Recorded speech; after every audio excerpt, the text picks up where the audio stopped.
Senhor esteja convosco. Ele está no meio de nós. Proclamação do Evangelho de Jesus Cristo segundo Lucas. Glória a vós, Senhor. Um dia Jesus estava ensinando.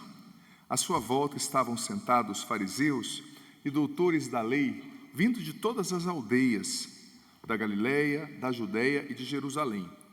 E a virtude do Senhor o levava a curar. Uns homens traziam um paralítico num leito e procuravam fazê-lo entrar para apresentá-lo, mas não achando por onde introduzi-lo devido à multidão, subiram ao telhado e por entre as telhas desceram com o leito, no meio da assembleia diante de Jesus. Vendo-lhes a fé, ele disse: Homem, teus pecados estão perdoados. Os escribas e fariseus começaram a murmurar, dizendo: Quem é este que assim blasfema? Quem pode perdoar os pecados senão Deus? Conhecendo-lhes os pensamentos, Jesus respondeu dizendo: Por que murmurais em vossos corações? O que é mais fácil dizer: Teus pecados estão perdoados, ou dizer: Levanta-te e anda? Pois, para que saibais que o Filho do Homem tem na terra o poder de perdoar os pecados, disse ao paralítico: Eu te digo, levanta-te, pega o teu leito e vai para a tua casa. Imediatamente diante deles ele se levantou, tomou o leito e foi para casa, louvando a Deus. Todos ficaram fora de si, glorificavam a Deus e, cheios de temor, diziam: Hoje vimos coisas maravilhosas. Palavra da salvação. Glória a vós, Senhor. Pelas palavras do Santo Evangelho sejam perdoados os nossos pecados. Podemos nos sentar. Ave Maria, cheia de graça, o Senhor é convosco. Bendita sois vós entre as mulheres, e bendito é o fruto do vosso ventre, Jesus. Santa Maria, Mãe de Deus, rogai por nós, pecadores, agora e na hora de nossa morte. Amém. Veja bem, querido filho, querida filha, esse evangelho de hoje é muito bonito, muito importante. Nós concluímos segunda passada, como o padre disse, o nosso cerco de Jericó, e agora estamos celebrando o tempo do Advento, né? Na verdade, segunda já era Advento, que é um tempo muito importante, muito singular, no qual a gente vive essa vigilância, celebrando, né, a vinda do Messias, celebrando a vinda de Jesus, né, uma vez que veio na carne, que nasceu em Belém, que viveu entre nós, e também aguardando com expectativa a sua segunda vinda, quando ele voltará, né, para julgar o céu, a terra e todas as coisas. Veja bem, quem aqui já tinha ouvido esse evangelho antes e se lembrava bem dele? Levanta a mão. Rubens, está mantendo a média. Que é sempre 15% da assembleia que levanta a mão, sabia? 10 a 15%. Aí os padres falam: não, a gente já partiu do 30, tem que voltar no zero para explicar a passagem. E é maravilhoso, é isso mesmo. A gente está aqui para isso, né? Mas veja bem, na lei dos judeus, né? Jesus era judeu, e lá entre os judeus, a sinagoga, o sacerdote, eles tinham também uma autoridade civil, né? Claro que, como eles estavam dominados pelo Império Romano, eles não poderiam condenar ninguém à morte sem consultar, né, o imperador ou o representante do imperador ali. Mas eles tinham guardas no templo, para você ter noção, eles tinham um exército. Então, quando Jesus falou: os teus pecados estão perdoados, aquilo na lei dos judeus era tido como uma blasfêmia, e a blasfêmia era punida com morte, era uma sentença de morte. E eles se escandalizaram, porque Jesus disse: teus pecados estão perdoados. Mas veja bem, é até uma coisa meio desconexa. Eles não falaram que eles estavam pensando isso. Então Jesus leu o pensamento deles. Sim ou não? Jesus revelou algo oculto, sim ou não? Então, mesmo Jesus revelando o que eles estavam pensando sem falar, eles não acreditaram que Jesus era Deus. Porque veja bem, Jesus revelou algo oculto, né? Eu não conheço ninguém que sabe ler mente, a não ser mãe, né? Quando a gente é adolescente vai mentir para as mães, a mãe já fala a verdade, você já treme na base, né? Mãe tem um pouco esse dom, né? Mas tirando mãe, os seres humanos normais, né? A gente não lê. Eu lembro quando eu era adolescente, minha mãe já fez a tarefa, já, mãe, olha para mim. Sorte que ela era baixa, ela é baixinha, baixa, né? Eu dava uma desviada, mas tinha uma hora que eu olhava no olho, aí ela vê. Não fez, né? Cachorro, vai estudar. Enfim. Mas o ser humano não consegue ler a mente do outro. Jesus revelou algo oculto. E mesmo assim eles não acreditaram. Por quê? Porque o coração dele estava tão endurecido, tão distante da verdade, tão distante de Deus. A gente encontra tanta pessoa assim, que você revela uma verdade às vezes salvífica, né? Uma verdade da Bíblia, algo que Jesus diz, as pessoas se escandalizam. O mundo de hoje, gente, nós estamos tão distantes da revelação de Jesus, de Deus, que quando você prega o que Deus pensa, o que Jesus revelou acerca do matrimônio, acerca da administração do dinheiro, acerca dos relacionamentos, as pessoas se escandalizam e atacam o pregador. Começa a tirar a rede social, começa tanta coisa. Por quê? Porque as pessoas estão distantes da verdade de Deus. Só que eu digo para você, a verdade de Deus, a palavra de Deus, ela não é mudada porque muita gente está vivendo ou pouca gente está vivendo. O que Deus disse, Deus disse. E eles não aceitaram. Duas coisas importantes aqui que a gente precisa pensar. Na verdade, três. Primeira coisa, São Beda o Venerável, lá nos primeiros séculos, eu não lembro se São Beda viveu no século 8º ou 9º, enfim. Ele dizia o seguinte, que Jesus está revelando profundamente para nós a conexão que existe entre o pecado e a doença, né? Não é que toda doença é fruto de pecado, não é isso que São Beda falou. Mas São Beda disse que Jesus, ele não estava só interessado em curar o físico, o externo, mas ele queria sobretudo salvar a pessoa de dentro para fora, redimir, né? Perdoando o pecado, porque o pecado ele nos apodrece. Santa Teresa d'Ávila dizia, se o nariz da nossa alma estivesse bom, nós sentiríamos o quanto fedem os nossos pecados mortais, o quanto eles nos apodrecem por dentro. Muita gente bonita aí hoje, com o shape, tudo em cima, colocou airbag duplo, né, silicone e tal, e malhando, enfiando aquelas injeção com cor de cavalo para a perna crescer, tá, olha, e fica fazendo fotinha, né? A pessoa murcha tanta barriga que quase tem um aneurisma cerebral. Prende a respiração para tirar foto de lado, para o abdômen ficar trincado, né? Estou sabendo. Além das fotos com biquinho, né? Esse dia a moça foi tirar uma foto comigo com aquele filtro que fica com o lábio bem vermelho. Eu falei, não, minha filha, isso vai me complicar, né? Meu bispo vai me ligar. Tira esse filtro aí. Mas para dizer que a gente se preocupa tanto com o externo, né? Com o exterior. Você vê pessoas assim com tudo isso. Com aquela perna malhada, tudo, mas a alma podre por dentro, morto por dentro. Por quê? Porque São Beda dizia que os nossos pecados, sobretudo o pecado mortal, ele nos apodrece por dentro. Quando você vive no pecado, sem lutar contra, sem se confessar, sem buscar agradar a Deus, você em primeiro lugar está dando autoridade para o diabo sobre a sua vida, porque ele é o senhor do pecado, e você está morrendo por dentro. Padre, não tem nada a ver, ninguém faz isso. Então a maioria não é o critério da verdade. A verdade não é definida pelo que a maioria faz ou deixa de fazer. A verdade é uma pessoa, é Jesus. Ele disse, eu sou o caminho, a verdade e a vida. Então se muita gente não está vivendo, é o azar de muita gente. Eu quero remar contra a maré para alcançar a minha salvação, para obedecer a palavra de Deus, sabe? Então a gente tem que entender isso. O pecado é o maior de todos os males. Jesus estava dizendo, disse São Beda, tudo bem, eu vou curar a sua enfermidade, mas eu quero curar a raiz do seu ser, não é?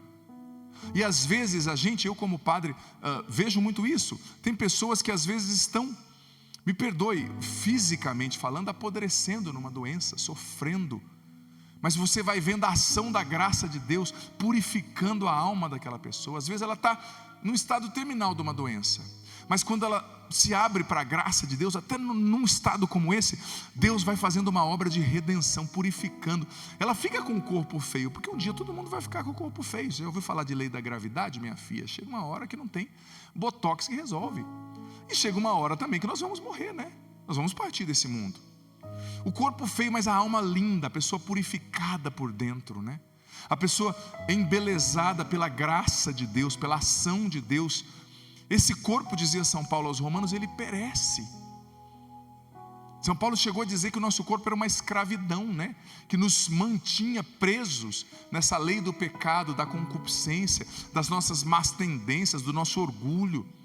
Mas que, claro, o corpo é importante, a gente tem que cuidar dele, mas a gente tem que também se preocupar com aquilo que está dentro, com a nossa alma, lutando contra todo e qualquer pecado. Primeira coisa que Jesus revela.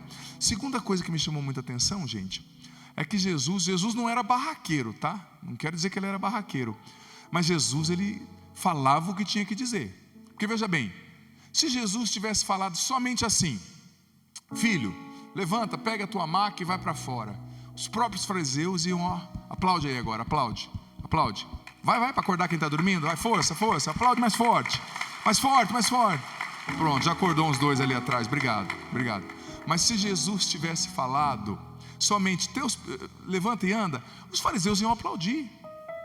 Por que Jesus teve que falar uma coisa controversa? Você parou para pensar? Porque, gente, para uma lei que punia com blasfêmia quem dizia que era Deus, por que ele tinha que dizer aquilo? Ele não podia só curar. Sabe por que Jesus disse isso, filho, filha, você aqui, você em casa? Porque Jesus, em primeiro lugar, ele não estava preocupado com a fama dele, como as pessoas iam reagir. Ele não estava preocupado em agradar as pessoas, ele estava preocupado em salvar as pessoas. Quem busca agradar o outro, muitas vezes não busca salvar o outro. Porque quando eu busco agradar alguém e falar algo somente que agrade o outro, que não fira o outro, eu não estou preocupado com o outro, eu estou preocupado com a minha reputação. No fundo é um egoísmo, eu só estou preocupado comigo. É que nem quando a mãe chega para corrigir o filho, brigar com o filho às vezes, né? Você não vai fazer isso. A mãe fica impopular com o filho, não é verdade? Porque tem pai e mãe também que acha que está fazendo campanha política com o filho, né? Tem que ganhar o voto, então o filho tem que sempre gostar de mim. Você não é pai e mãe para o seu filho gostar de você. Você é pai e mãe para educar um ser humano e entregar um ser humano melhor para esse mundo, né? Educá-lo na fé. Mas a mãe, às vezes, o pai, ele tem que corrigir, gente. E às vezes dói mais na mãe e no pai falar aquilo do que no filho, sabia? Você que é filho, viu? Saiba disso. Às vezes a tua mãe, ela queria ficar em paz com você. Ela não queria ter que ficar falando: ó, essa roupa não está legal, ó, você não está estudando, ó, isso aí não está bom, aquela companhia não é legal. Ela queria só ser uma legalzona, porque é mais fácil ser legal, não é? Não é mais fácil falar o que as pessoas querem ouvir? Se você fala o que as pessoas querem ouvir, todo mundo vai gostar de você. Só que você não está salvando as pessoas, você está preocupado com a sua reputação, porque você tem um sentimento de inferioridade, ou você é um covarde, né? Um saco de batata. Mas às vezes a mãe, ela diz: não, filha, você não vai. E o filho acha ruim. Por quê? Porque o filho é um adolescente em transformação, ele não vê lá longe. Só que a mãe, gente, eu nunca vi uma mãe falando para um filho, sinceramente, nem em quadros psiquiátricos assim mais extremos, uma mãe falando para o filho: sobe da ponte e pula. Nunca vi uma mãe falando para o filho: dá um tiro na sua cabeça. Nunca vi uma mãe falando para o filho: compra droga e usa. Eu já vi mães drogadas dizendo: filho, por favor, não faz isso que a mãe está morrendo. Eu já vi. Então a mãe não vai falar algo para você, filho, adolescente, jovem, para o teu mal, ou porque ela te odeia, ou porque ela não quer que você fique bonitinha, ou porque ela não quer que você vá em tal lugar. Não, ela está vendo mais longe. Então às vezes ela está te corrigindo porque ela quer que você se salve, que você seja um ser humano bom, que você não se perca com falsas amizades, com más amizades. Jesus também é assim. Eu dizia na homilia de hoje que eu postei no meu canal cedo, no YouTube, que Jesus ele não está fazendo campanha política, ele não está preocupado com o politicamente correto. Ele falou: eu perdoo os teus pecados. Por quê? Porque ele estava revelando que ele era Deus. Porque perdoar os pecados era um sinal messiânico, né, da vinda do Messias que Deus tinha prometido, do Salvador da humanidade. Então ele não estava preocupado como as pessoas iam interpretar. E eu vou ser sincero, a gente tem que ser educado, tá? Sempre. Eu não gosto de cristão que é barraqueiro, começa a fazer confusão na internet, né? Não é isso. Mas tem coisas que você tem que falar. E do jeito que você falar, o outro não vai entender. Independente, você pode falar por amor, por gentileza, querido, bonzinho, né? Amado, muda de vida, infeliz, né? E uma hora que você tem que corrigir. E tem coisas que a gente tem que falar, e Jesus falou. Por quê? Porque ele queria salvar aquelas pessoas. Mesmo aqueles fariseus, presta atenção nisso, com o coração duro, distantes de Deus, ele tinha esperança que talvez aqueles homens mudassem de vida ouvindo aquela verdade e entendendo quem estava diante deles. Sabe? E isso serve para mim e para você também. Você aqui, você em casa nos acompanhando pela TV, pela internet. Tem muito cristão, me perdoe, que é um saco de batata, um banana. Não é para você brigar com as pessoas, nem fazer barraco, mas chega uma hora na sua fé que você tem que se posicionar. Você tem que dizer por que você faz o que você faz, ou por que você não faz o que você não faz. Tudo bem, está tudo muito legal lá na família, padre, eu não quero confusão com ninguém, eu sou legalzão. Mas a hora que começarem, todo mundo lá, chapar o coco, beber igual um cachaço no feriado de Natal. Cuidado, viu, no feriado de Natal. Tem gente que não vai à missa no aniversário de Jesus, né? E você não beber, por que você não bebe? Porque eu não bebo, porque na Bíblia está dizendo que não é para se embriagar. Você vai ter que se posicionar, e aí você vai pagar um preço. Mas eu e você temos que deixar de ser covarde, gente. Falar o que precisa ser dito. Muitas vezes nós precisamos falar. Gostou ou não gostou? Paciência, eu não estou em campanha política. Porque quem quer agradar não quer salvar. Mais uma vez eu digo, quando você só fala o que é conveniente, quando você quer agradar todo mundo, você não está preocupado com as pessoas. Isso é egoísmo. Você está preocupado somente com a sua reputação. Você está preocupado em como as pessoas estão vendo você. O que vão achar de mim se eu falar? Você está dizendo para Deus assim, o que o Senhor acha de mim não é importante, mas o que as pessoas acham é. Ou seja, Deus, você não é nada para mim. É isso que você está dizendo, sabe? E tem coisas que a gente tem que dizer, gente. A gente tem que se posicionar. Quando falarem da igreja, quando falarem de Jesus, você tem que se posicionar. Não é brigando, mas é tendo posição. Porque, gente, não dá para a vida inteira você ficar, sabe, com o pé em duas canoas. Você sabe que tem uma frase que muita gente atribui ao Martin Luther King, mas não é dele, é do Papa Pio X. O Papa Pio X dizia o seguinte, o Papa Leão XIII dizia o seguinte, Padre Jonas gostava muito dessa frase. O Papa Leão XIII dizia que o alimento da ousadia dos maus é a covardia dos bons. O Papa Leão XIII dizia que os maus estão cada vez mais ousados, porque os bons estão cada vez mais covardes. Sabe? Os maus estão ousados. Os caras se disfarçam de padre para entrar com droga lá nos Estados Unidos.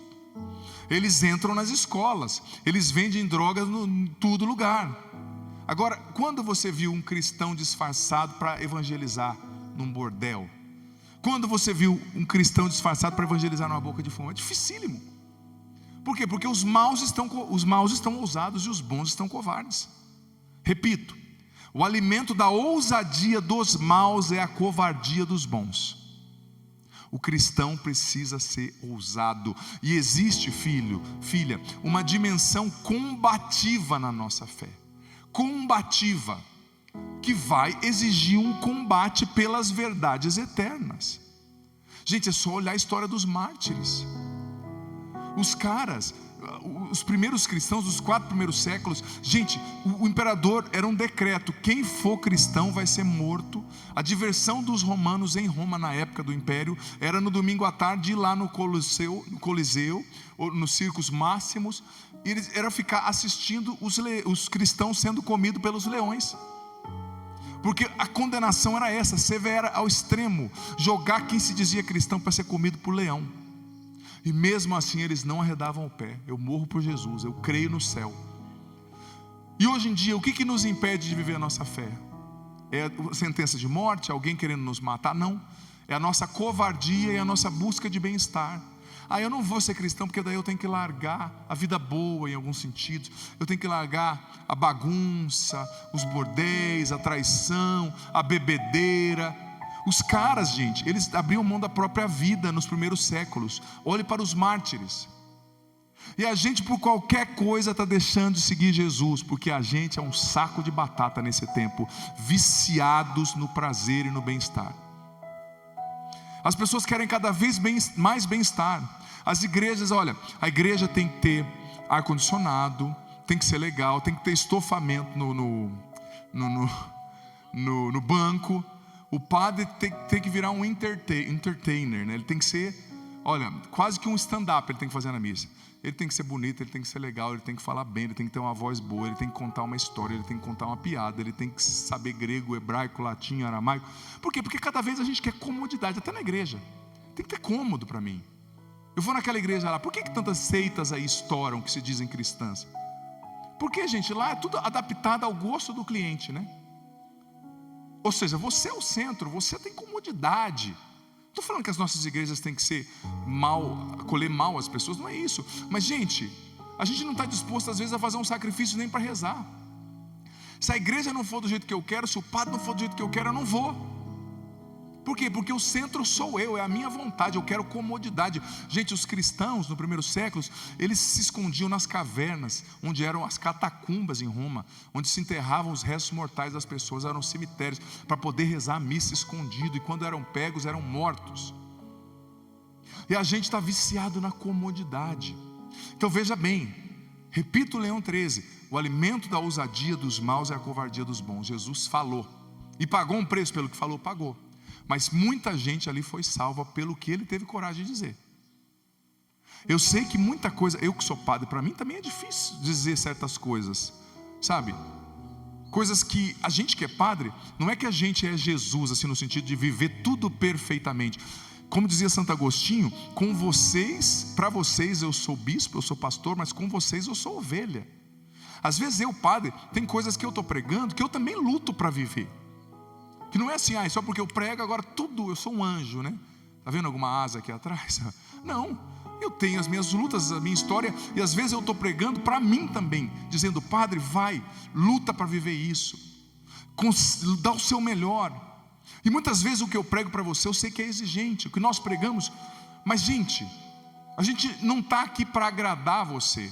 A gente está aqui para junto com você subir a peregrinação rumo ao céu. E exige sacrifício, exige renúncia, exige adaptar-se a Deus e não querer que Deus se adapte a mim.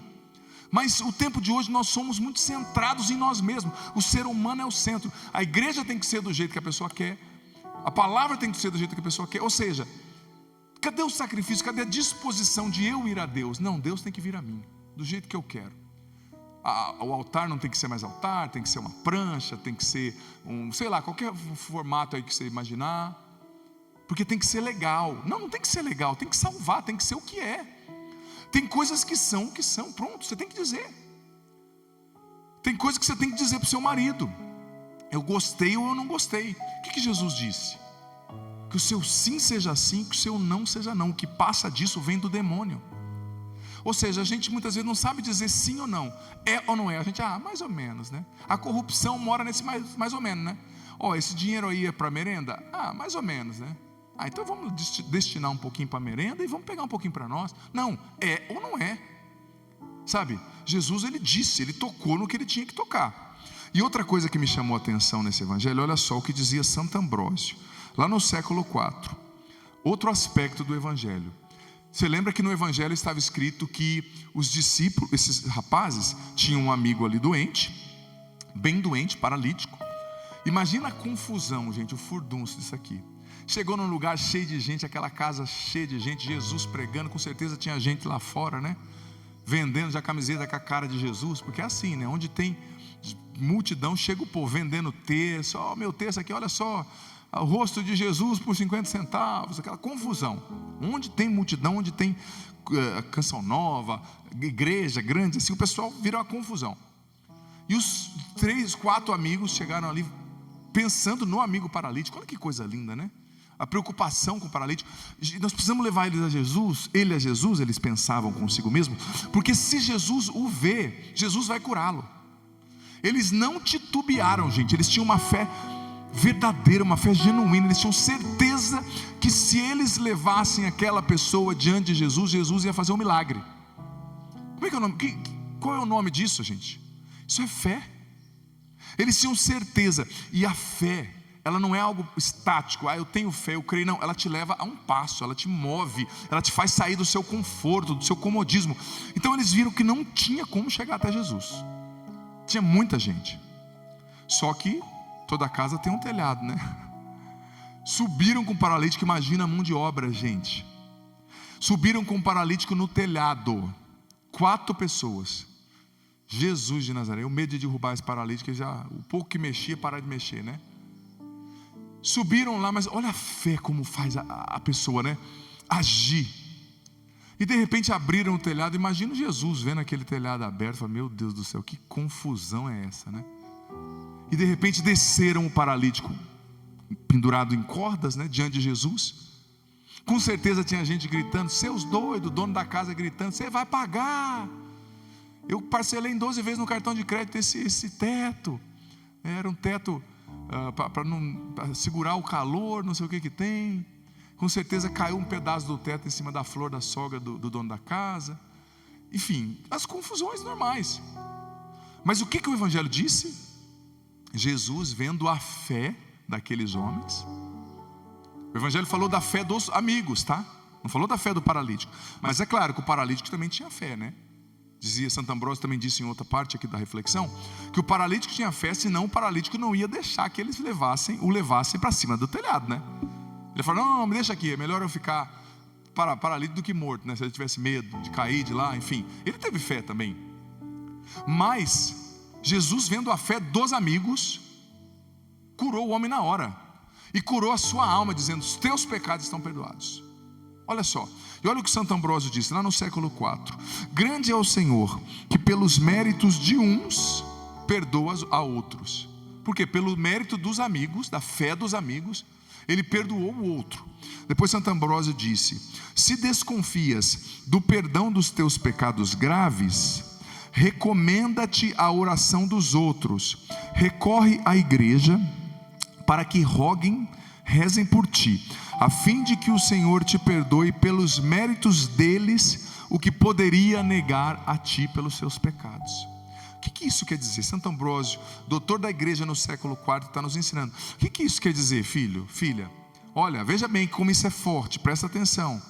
A senhora que vive rezando, que vive buscando a Deus, o senhor que vive rezando, buscando a Deus, você jovem, você idoso, através dos seus méritos, das suas orações, dos seus jejuns, da sua luta, Deus pode perdoar e salvar membros da sua família que estão perdidos.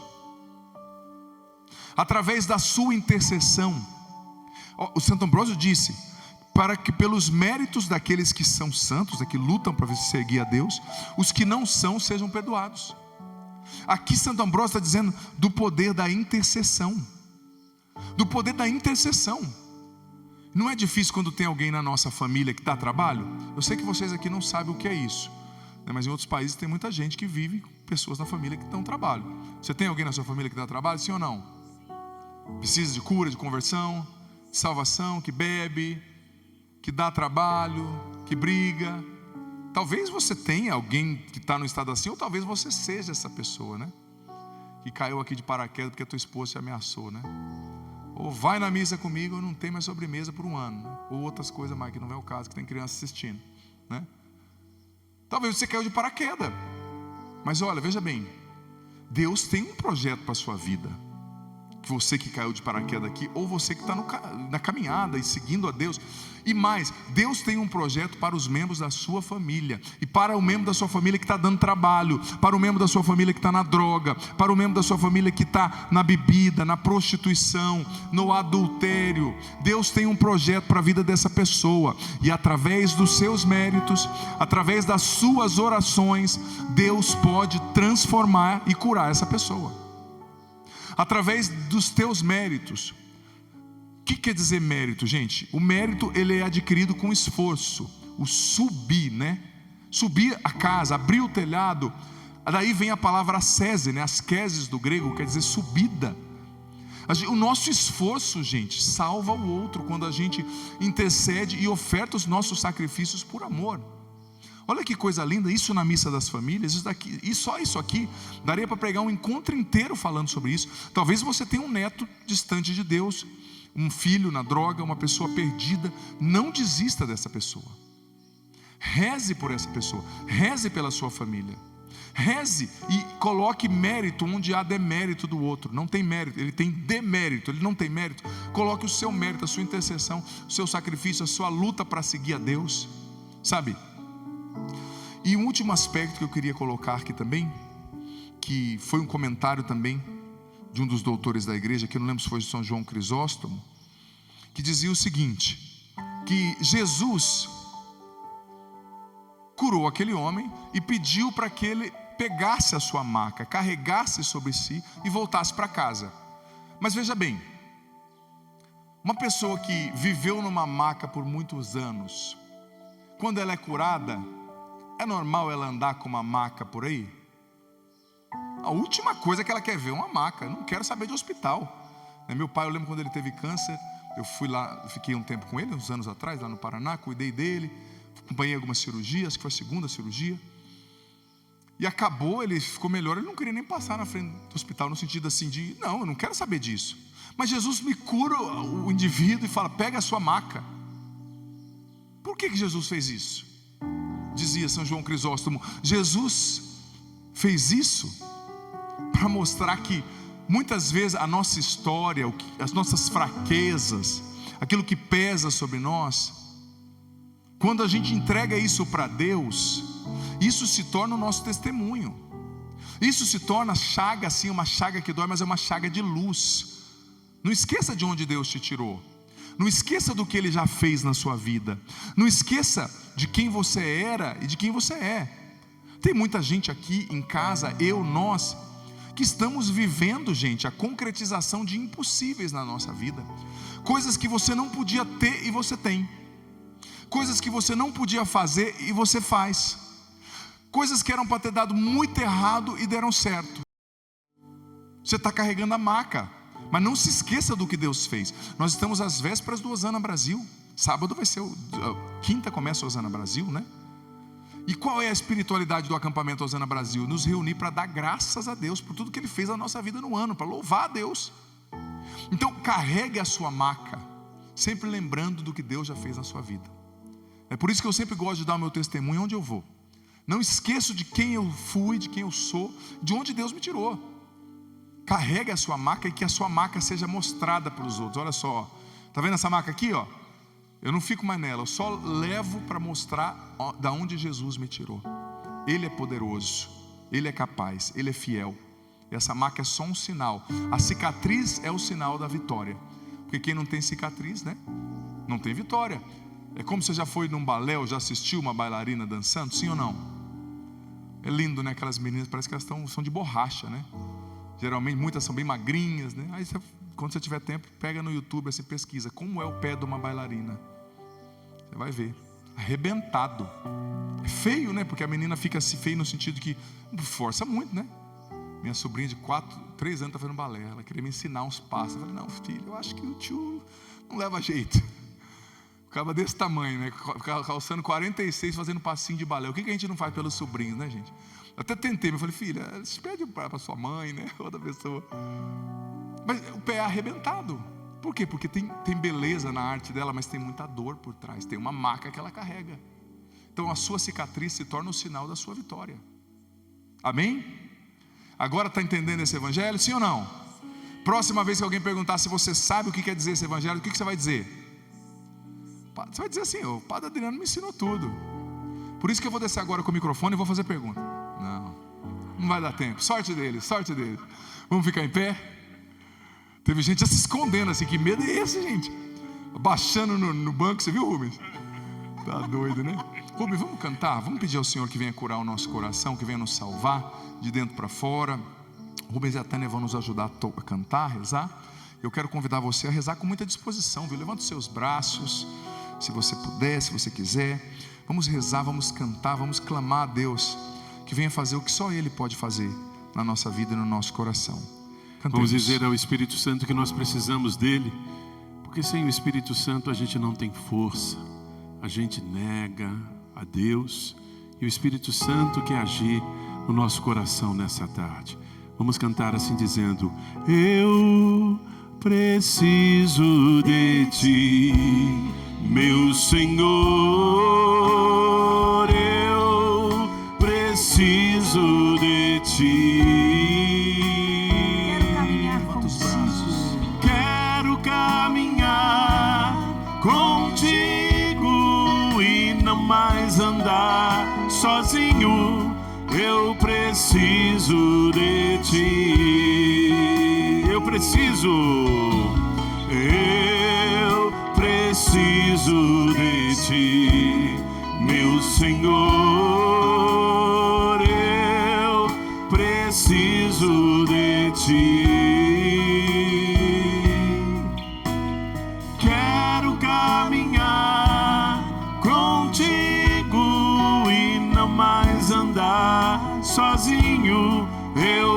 preciso de ti.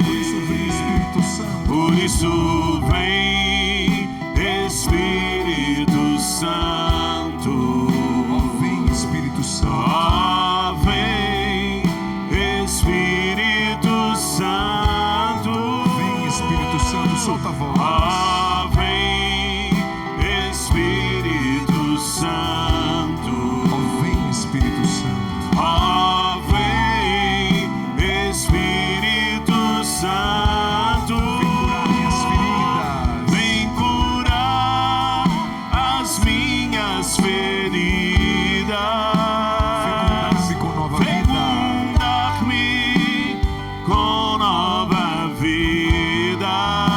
Inundar-me com teu amor. Inundar-me com o teu amor. E fazer-me crescer. E fazer-me crescer Em tua graça, em tua graça, Senhor. Eu preciso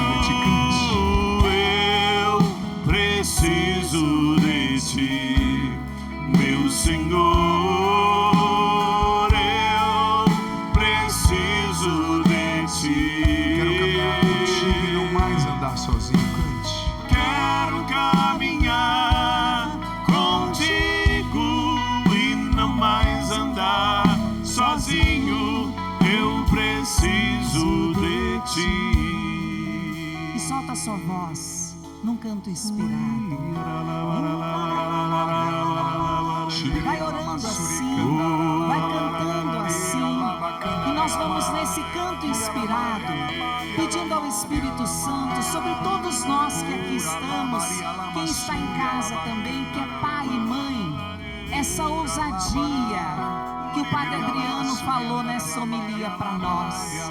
A ousadia do pai bom, da mãe boa, que não vai dizer aquilo que o filho quer ouvir, mas vai dizer aquilo que ele precisa ouvir. Vai dizer aquilo que o esposo precisa ouvir, que a esposa precisa ouvir, que aquele familiar precisa. E vai ser um instrumento de Deus para a salvação. Dai-nos esta graça, Senhor. Tira de nós toda a covardia, todo medo.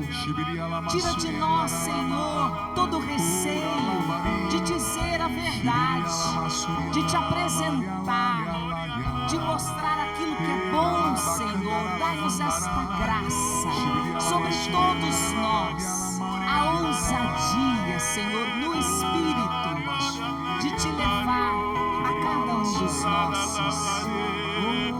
Retira, Senhor, todo o respeito humano. Quantos de nós trazemos o respeito humano? Nós queremos conservar uma boa amizade, às vezes, com as pessoas, e pecamos no respeito humano. Senhor, tira agora do nosso coração toda máscara, toda falsidade. Nós não queremos viver na falsidade, mas nós queremos estar na verdade. A verdade é uma pessoa, a verdade tem nome, a verdade é Jesus.